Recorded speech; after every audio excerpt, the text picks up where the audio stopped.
Apa saya menyesal balik Indonesia atau tak? Okey, saya akan jawab. Pengalaman pertama saya kirim ringgit Malaysia ke rekening bank di Indonesia. Awal-awal gaji yang pertama kali dalam ringgit Malaysia itu saya senang banget rasanya. Karena saya belum pernah menerima gaji rupiah. Ringgit adalah mata uang terkuat di Asia. Kalau rupiah, ringgit malah menguat sekitar 0,2% terhadap dolar Amerika Serikat. Di videoku kemarin aku dapat beberapa komentar hangat dari masyarakat Malaysia karena aku menyebut diriku seorang kuli, bukan. Menyesal balik ke Indonesia setelah sekian lama kerja di Malaysia. Mungkin penyesalan itu datang di belakang. Tapi semoga mbaknya yang pulang daripada merantau di Malaysia mendapat kehidupan lebih baik di Indonesia. Assalamualaikum warahmatullahi wabarakatuh. Apa kabarnya sahabatku semua? Negara tetangga kita Malaysia yang dimana sering dikatakan hampir sama seperti di Indonesia, tapi tidak semuanya sama sahabatku semua. Bahkan di Malaysia pekerja kebun saja itu ada yang mengerjakan, dan biasanya orang-orang di sana yang punya lahan menjadi bos. Beda dengan di tempat kita yang dimana meskipun kita kerjakan sendiri, tapi kadang-kadang hasilnya itu tidak seberapa. Sedangkan kalau di Malaysia menjadi petani di negara tetangga, gajinya cukup lumayan karena dari segi hasil pertanian harganya itu cukup lumayan. Beda dengan di tempat kita. Nah, sekarang ringgit itu tengah naik sahabatku semua, yang dimana satu ringgit bisa mencapai 4.300 rupiah.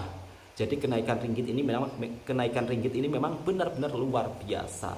Bahkan ketika berada di Malaysia, orang Indonesia ketika bekerja di sana mereka mengungkapkan hal-hal yang mungkin banyak orang ketahui, banyak orang yang tidak ketahui. Kok banyak orang ketahui?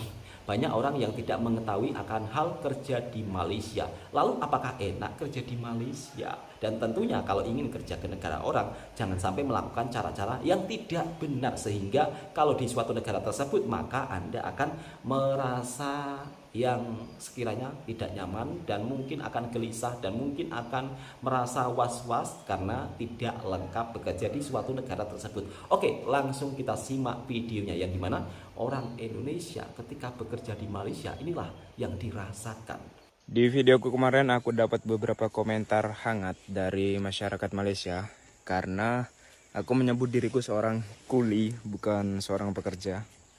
Yang dimana aku baru tahu kalau arti kata kuli di Malaysia itu adalah orang yang kerja tapi nggak dibayar. Aku benar-benar minta maaf soal itu, soalnya aku benar-benar nggak tahu ya. Kuli itu termasuk apa ya, kayak merendahkan banget lah bagi masyarakat Malaysia di sini. Terlalu menghina gitu. Jadi mereka pun lebih sering menggunakan kata pekerja daripada kata kuli. Entah itu pekerja bangunan, apa kuli bangunan kan kalau tempat kita, atau pekerja pasar. Kalau tempat kita kan kuli pasar gitu ya biasa. Ya seperti itulah. Sedangkan di Indonesia sendiri seperti kalian tahu lah, kalau kata kuli itu udah secara umum lah didengar dan diucapkan ya. Tapi memang bisa menyinggung perasaan seseorang, memang bisa merendahkan seseorang, tapi tergantung bagaimana cara penyampaiannya. Contoh, kamu itu cuma kuli, gimana mau bersanding sama anak saya? Aku mau nunjukin ke kalian satu hal unik yang ada di Malaysia dan belum pernah aku lihat di Indonesia. Yaitu ini guys, cara dia orang panen singkong. Ini singkongnya dimasukin kotak kayak gini ya, di potong bersih-bersih gitu lah. Ada juga sih yang dimasukin karung ada. Kalau beratnya biasanya kalau di kotak kayak gini kurang lebih 50 kilo guys. Tapi kalau yang dimasukin karung bisa sampai 70-80 kilo. Oh ya, ini ngomong-ngomong, ini singkong makan ya, singkong enak. Kenapa dimasukin kotak kayak gini? Karena ini barangnya nanti mau dikirim ke pasar Kuala Lumpur guys, dijual di orang-orang di pasar sana. Sebenarnya ada juga sih cabut singkong terus dinaikin ke lori gitu kayak tempat kita di Indon ada. Tapi biasanya kayak gitu juga langsung dikirim ke kilang keripik. Soalnya sama-sama singkong makan, singkong enak. Terus kalau soal harga petiknya guys, biasanya sih yang petik ini kan satu orang ya, ini kan borongan. Dia biasa hitungan kotak, satu kotak berapa ringgit, atau satu karung berapa ringgit kayak gitu. Oke, makasih buat kalian semua yang udah nonton, dan sampai ketemu di video selanjutnya. Bye. Hari ini aku menunjukkan ke kalian barang yang aku temukan guys. Kalian tengok ini. kacang panjang. Ini tadi barang turun dari lori ya. Dari bos aku, barang dari Kuala Lumpur. Sisa, dia kan ada jual kayak gini ya, jual kacang panjang. Oh. Tapi meskipun barang sisa seperti yang kalian lihat, ini kualitasnya A1 loh, A1. Panjang, besar, masih bagus lah ya meskipun barang sisa. Itu seger, Mas. Masih Ini bisa nanti mau dimasak. aku bawa pulang biar dimasak sama teman-teman di rumah. Masak apa ini enaknya? Tumis ya? Tumis atau apa ini? Hari ini aku baru aja dapat hadiah dari bos aku guys, orang Chinese. Karena kan bentar lagi hari raya Cina ya. Hadiahnya adalah ini. Jeruk. Ya, kalian gak salah dengar. Ini jeruk satu kotak. Karena ya di sini udah udah suatu tradisi di mana seorang bos Chinese ngasih makanan ke kuli-kulinya atau bahkan ngasih uang THR mendekati hari raya Cina kayak gini. Jadi buat kalian yang punya bos orang Chinese, kalian biasanya dikasih apa nih? Video katanya gaya. Video Masya Allah. Jadi guys, itu yang menang itu nanti hasil sebulan tuh. Menang ngepet tuh. Hiji, 2, 3, Wow. 4, 5, 6, 7, 8, 9, 10, 11, 12, 13, 14, 15, 16, 17, 18, 19, 20, 2 hiji, 2 tilu, 2 opat, 25. Anjay, Wow. 2.500 guys. Belasan juta ini. Duit Indo kan sebenarnya. Itu gaji sabu. Berbagi cerita enak nggak enaknya tinggal di Malaysia. Hai, perkenalkan nama aku Nur Syairin. Aku orang Indonesia bekerja di Malaysia dan aku sekarang udah jadi ex Malaysia. Jadi aku cuman mau berbagi pengalaman aku selama di Malaysia, enak dan nggak enaknya tinggal di Malaysia. Bahas enaknya. Jadi kalau di Malaysia itu gaji kita tuh lebih tinggi dari UMR di Indonesia untuk di beberapa sektor, terutama seperti pabrik, konstruksi, perkebunan, restoran, atau asisten rumah tangga, jika nilainya ditukarkan ke rupiah. Yang kedua, bahasa. Bahasa Melayu hampir sama dengan bahasa Indonesia, jadi lebih gampang untuk komunikasi dan adaptasi. Yang ketiga, budaya tidak jauh berbeda. Mayoritas Muslim, makanan halal mudah dicari, dan adat istiadat mirip. Keempat, fasilitas umum cukup baik, transportasi, rumah sakit, dan infrastruktur di kota besar seperti Kuala Lumpur juga cukup maju. Kelima, banyak komunitas Indonesia, jadi kita nggak perlu merasa sendirian. Nggak enaknya di Malaysia. Pertama, biaya hidup yang cukup tinggi, terutama di kota besar ya. Sewa kamar, makan, transportasi bisa mahal kalau kita nggak pintar mengatur keuangan. Kedua, status pekerja asing. Kadang ada diskriminasi atau dipandang sebelah mata. Yang ketiga, aturan imigrasi ketat. Yang keempat, jauh dari keluarga. Homesick itu nyata, apalagi kalau kontrak kita itu lama. Pasti kita bakalan lama jumpa keluarga kan. Yang kelima, kerja fisik cukup berat untuk di sektor tertentu. Jadi, tinggalin kerja di Malaysia sebagai orang Indonesia bisa jadi peluang yang bagus kalau tujuannya jelas dan persiapannya matang. Ada tantangan yang harus dihadapi, tapi juga ada kesempatan untuk memperbaiki ekonomi dan menambah pengalaman. Terima kasih, sampai jumpa. Apa saya menyesal balik Indonesia atau tak? Oke, saya akan jawab. Iya, sebab kalau saya pikir-pikir, mungkin saya boleh simpan uang lagi banyak kalau saya tak balik Indonesia dan bekerja and stay dekat Malaysia. Tapi saya balik Indonesia bukan tak ada alasan. Saya ada sebab, iaitu sebab saya balik karena keluarga. Dan saya rasa ada hal lagi penting daripada kurs dan ada hal lagi penting daripada ringgit. Sebab waktu bersama keluarga itu sangat berharga dan tak boleh dibeli dengan uang. Jadi kalau ditanya menyesal atau tak, mungkin saya kehilangan uang, tapi saya tidak kehilangan orang yang saya sayang. Ringgit ialah bentuk nominal, sedangkan keluarga ialah rumah untuk saya. Ringgit adalah mata uang terkuat di Asia. Kalau rupiah, ringgit malah menguat sekitar 0,2% terhadap dolar Amerika Serikat. Di sisi lain, rupiah malah masuk sebagai salah satu dari 3 mata uang terlemah di Asia. Dalam periode yang sama, rupiah malah melemah lebih dari 1%. Artinya begini, saat ringgit naik, nilai beli orang Malaysia saat keluar negeri makin kuat. Sedangkan saat rupiah turun, biaya impor dan traveling kita jadi lebih mahal. Karena kurs bukan cuma angka di layar bank, dia menentukan harga bensin, gadget, tiket pesawat, sampai biaya sekolah ke luar negeri. Ya, nasib kita ya, paspor kita nggak kuat, mata uang juga sama. Follow for more travel talk and tips. Pekerja kebun daripada Indonesia dibuat heran dengan sistem kerja kebun di Malaysia. Padahal itu hanya ubi kayu ya, tapi disusun sangat rapi. Kalau di Malaysia, ya harga ubi kayu di Malaysia juga cukup lumayan mahal. Beda dengan di Indonesia yang harga ubi kayu sangat murah. Nah, itulah sahabat-sahabat semua berbagai cerita orang Indonesia yang bekerja di Malaysia. Enaknya gajinya besar, kemudian kalau bab soal tidak enak kadang-kadang katanya dipandang sebelah mata, itu mungkin tergantung pengalaman masing-masing orang ya. Tapi alhamdulillah selama saya merantau di Malaysia tidak pernah mengalami hal serupa. Dan hal-hal seperti itu, kekurangan seperti itu bukan hanya ditemukan di Malaysia, di negara sendiri saja kadang-kadang juga masih seperti itu. Kemudian untuk panggilan pekerja di Malaysia itu memang tidak ada yang memanggil panggilan kuli, karena panggilan kuli ini maksudnya karena panggilan kuli ini cukup sangat memiliki makna yang artinya tidak patutlah untuk dipanggilkan seorang pekerja. Tapi kalau di Indonesia panggilan kuli itu hal biasa dan normal. Tapi kalau di Malaysia pantang memanggil pekerja sebagai kuli. Selain itu, kalau bekerja di Malaysia kan berbagai bangsa ya. Kalau ikut bangsa Cina atau bangsa Chinese biasanya akan mendapatkan angpau saat hari raya Cina.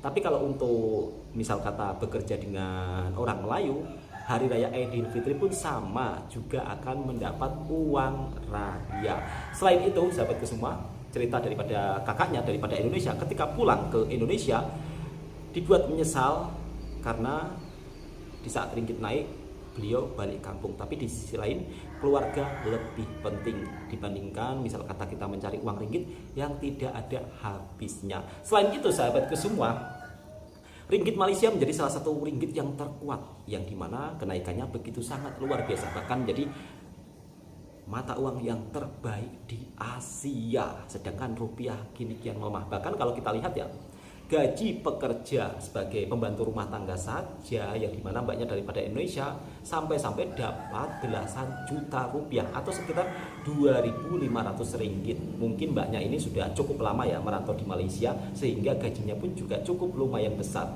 Lalu bagaimana kesan-kesan yang dirasakan orang Indonesia yang lain ketika berada di Malaysia? Bahkan kadang-kadang ada yang berkata ya, oh kerja di Malaysia dengan di Jakarta itu sama, tapi faktanya berbeda jauh sahabat semua. Pasti sahabat-sahabat akan terkejut bila kerja di Malaysia ternyata gajinya cukup lumayan tinggi, tapi dengan syarat harus resmi, jangan sampai ilegal. Karena kalau ilegal di negara orang bisa melanggar aturan kedua negara dan akan ditangkap di negara orang. Bukannya bekerja justru masuk penjara. Kita simak videonya. Ini dia alasanku kenapa milih kerja di Malaysia dan tinggal di Malaysia. Yang pertama tentu Kenapa soal gaji. milih Malaysia? Di kategori 3 Oh, misalnya. soal gaji.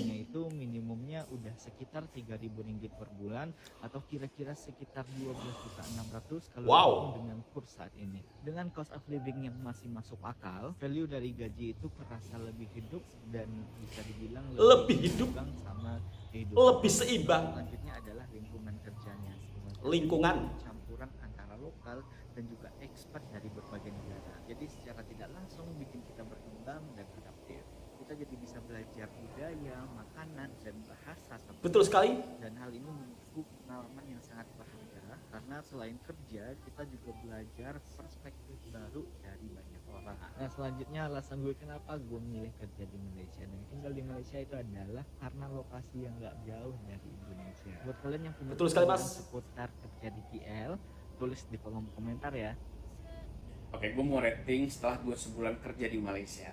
Ya lah masih sebulan, tapi nggak apa-apa lah. Gue pengen tahu penilaian gue nanti bakal meningkat apa enggak. pertama dari makanan dulu. Bagi gue sih makanan di sini oke-oke aja. Kalau di mirip lah sama yang dari Jakarta. Cuman kurang pedes aja. Variasinya kurang banyak yang pedes-pedes. Dan bahkan di beberapa tempat yang katanya udah paling pedas, itu menurut gue sih belum pedes ya. Yang kedua, lingkungan kerja. Nah, bagi gue sih lingkungan kerja masih belum bisa kelihatan sebenarnya. Tapi sejauh ini aman-aman aja dan baik-baik aja. Ya 8 dari 10 lah. Yang ketiga, itu orang-orangnya. Sebenarnya gue cukup shock ya, karena experience gue 2019 dulu pas ke Malaysia itu beda banget sama sekarang. Kalau dulu tuh gue pernah dapat diskriminasi hanya karena gue orang Indonesia, tapi sekarang tuh nggak ada. Tapi tetap ada sih beberapa tempat yang pelayanannya menurut gue pribadi tuh harus ditingkatkan lagi. Kayak warung mamak dan juga minimarket gitulah. Kalau 2.500 ringgit untuk merantau sendirian di sini masih bisa nggak sih Kak? Bisa, tapi yang pasti kamu nggak bisa hidup hedon dong. Maksudnya kamu bakalan nongkrong yang biasa-biasa aja, bukan yang bermewah-mewahan dan pasti, tapi kamu bisa nabung, bisa kirim keluarga, dan bisa survive juga di sini. Begitu, cuman ya lifestyle-nya biasa-biasa aja. Semoga menjawab. Anak Indonesia yang kerja di Malaysia, kalau cuti kerja main kemana sih? Hai, halo guys. Jadi hari ini aku sama teman-teman aku pengen pergi ke Coket, pengen makan cendol durian. Yang aku suka di sini, transportasinya itu mudah, terus harganya juga terjangkau. Sekarang kita udah turun di KL Sentral, nanti baru ke Coketnya, kita semua naik monorail. Aku suka naik monorail, ini aku mau bisa saldo dulu. Yang aku suka di sini itu cukup satu kartu, tapi kita bisa buat naik bus, kita bisa buat pakai monorail. Nanti kita tinggal belok ke kiri, ke Sentral ini kita masuk pakai monorailnya. Sebelum ke Coket, kita berhenti dulu di Bukit Bintang, kita mau makan ramen. Ini Makura ramen yang di lot 10 Bukit Bintang. Buat pilihan menunya macam-macam, terus harganya juga masih terjangkau. Ini pesanan kita bertiga udah sampai. Untuk pesanan aku pilih yang aku spicy with everything. Buat minumannya aku pilih Coca-Cola, soalnya aku pengen bersoda. Seperti biasa, kalau lagi makan makanan, jangan lupa ngasih depan kamera. Ini tuh tipe ramen yang minyak itu nggak tebel, tapi juga nggak terlalu tipis. Buat kuahnya sendiri tuh bukan yang kental atau yang medok gitu. Tapi ini kuahnya seger banget, apalagi dimakan pas lagi anget kayak gini, enak banget. Walaupun aku pesen yang spicy, tapi menurut aku ini tuh nggak pedes sama sekali. Jadi aku tambahin agak banyak bubuk cabai biar rasanya tuh lebih kental, terus lebih seger. Untuk isiannya ada yang panggang, tapi ini ada aroma-aroma smokinya gitu. Walaupun dagingnya masih juicy, tapi menurut aku ini agak hambar. Kalau kesukaan aku, biasanya habis makan ramen, aku minum minuman bersoda.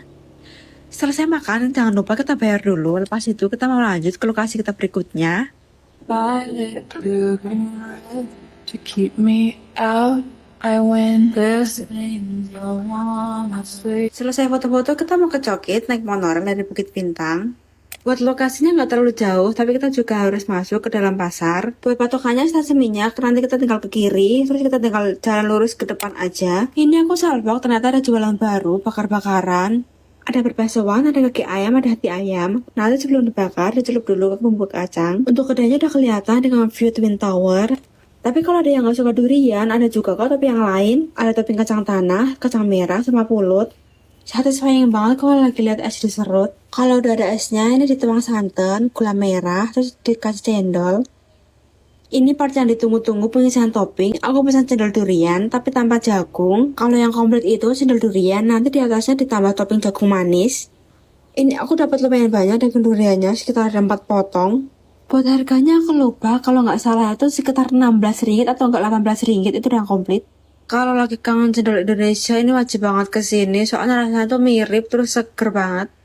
Duriannya tuh gede-gede, terus manis, legit. Ini enak banget asli, apalagi kan dia habis beku kena es. Skip aja, ini kita udah mau balik. Ini ada cerita lucu, tadi tuh teman aku ketinggalan kereta. Tapi kan ada kemalaman juga, ini sekitar jam 12 malam. Udah nggak ada bus, jadi kita berarti kan naik Grab. Ini sekitar jam 1 malam, kita udah sampai hostel. Untuk di sini itu kita rumahnya dari pihak hilang ya guys, jadi kita tuh nggak nyewa sendiri. Kalau semisal mau sewa sendiri pun boleh, tapi kan sayang juga ya guys. Cukup sekian, thank you for watching and see you next time. Bye-bye guys. Perbedaan harga barang di Indonesia dengan di Malaysia, berbekalkan duit 20 ringgit bisa mendapatkan banyak banget bahan masakan yang oke. Allahumma sholli ala sayyidina Muhammad. Alhamdulillah udah sampai rumah dari kerja ini.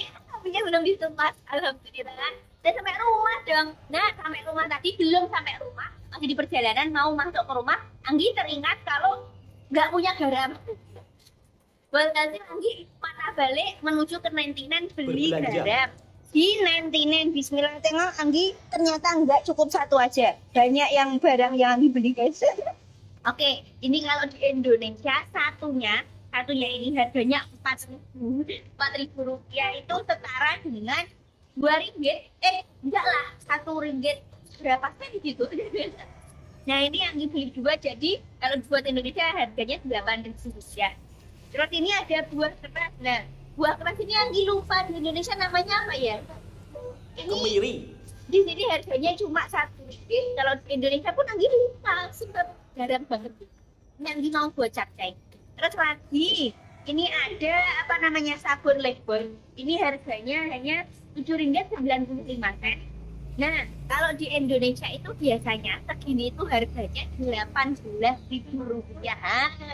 Alhamdulillah. Lepas itu ada nih bawang merah. Ini harganya hanya 2 ringgit 20 sen. Kalau di Indonesia bawang merah ini harganya 7.000 rupiah, masya Allah. Terus ada lagi telur. Telur ini di sini cuma harganya 3 ringgit 99 sen. Kalau di Indonesia satu butirnya ini Kemiri. seharga 1.500 rupiah. Nah kalau dikalikan 10 jadi 15.000, segini tuh 15.000 kalau di Indonesia. Masya Allah. Yang murah sekali Ajinomoto. Ini harganya 2.069 sen. Kalau di Indonesia itu seharga 5.000 rupiah segini, Masya Allah. Nah kalau terlanjut total tadi yang ya, itu harga Indonesia itu kalau dibuat Malaysia hanya habisnya 14 ringgit. Nah kalau di Malaysia tadi mana tadi? Nota itu mana? Notanya hilang pula. Nah ini kalau di Malaysia semua tadi habisnya 19 ringgit 43 sen. Masya Allah. Kemiri. Hanya berbekalkan duit 20 ringgit bisa mendapatkan banyak banget bahan masakan. Tengok guys, Allahumma sholli ala sayyidina Muhammad. Ini tadi hanya habis berapa? Terbalik ya Allah. Hanya habisnya 19 ringgit 43 sen bisa dapat segini banyaknya, Masya Allah. Dari segi biaya hidup antara Indonesia dan Malaysia kurang lebih itu hampir sama, dan biaya hidup di Malaysia itu juga tidak begitu mahal. Itulah kenapa orang Indonesia ramai memilih kerja di Malaysia. Dari segi bahasa juga hampir sama, dari segi lokasi atau jarak tempuh antar negara juga sangat dekat. Nah, itulah kesan-kesan yang dirasakan oleh orang Indonesia yang bekerja di Malaysia. Kemarin ada yang bilang katanya orang yang merantau di Malaysia, yang bekerja di Malaysia, mereka itu pendidikannya rendah dan mereka terpaksa harus merantau di Malaysia. Kadang-kadang saya juga heran ya, kenapa sih masih ada orang-orang kita itu yang berkomentar seperti itu. Sedangkan kalau kita mencari pekerjaan di negara sendiri belum tentu bisa mendapat gaji yang seperti itu. Bahkan kita bisa lihat pekerja kilang pun kalau lembur atau overtime di Malaysia itu bisa mendapat gaji 2.500, dan itu kalau dirupiahkan belasan juta. Sedangkan kalau kerja kilang di Indonesia belum tentu bisa dapat gaji yang super elit sampai belasan juta, dan kadang-kadang itu masih ada bonus tahunannya, dan tempat fasilitas juga disediakan, ada tempat tidurnya. Beda dengan di negara kita yang dimana kalau kita kerja pabrik cari tempat tidur sendiri, transportasi juga sendiri, jadi pengeluaran agak lumayan banyak. Sedangkan di negara tetangga semuanya difasilitasi, dan harapan saya mudah-mudahan suatu saat nanti Indonesia juga bisa mencontoh negara tetangga kita Malaysia. Jadi kita bisa lihat ya, orang Indonesia yang bekerja di Malaysia mereka begitu sangat enjoy, bahagia ya, dikarenakan gajinya ringgit yang saat ini tengah naik cukup lumayan. Oke, video ini sekedar sharing informasi, dan mudah-mudahan sahabat-sahabatku yang bekerja di Malaysia semoga hasilnya juga berkah untuk orang-orang yang di kampung halaman, dan semoga perjuangan sahabat-sahabat yang merantau di negara tetangga menghasilkan yang terbaik. Assalamualaikum warahmatullahi wabarakatuh.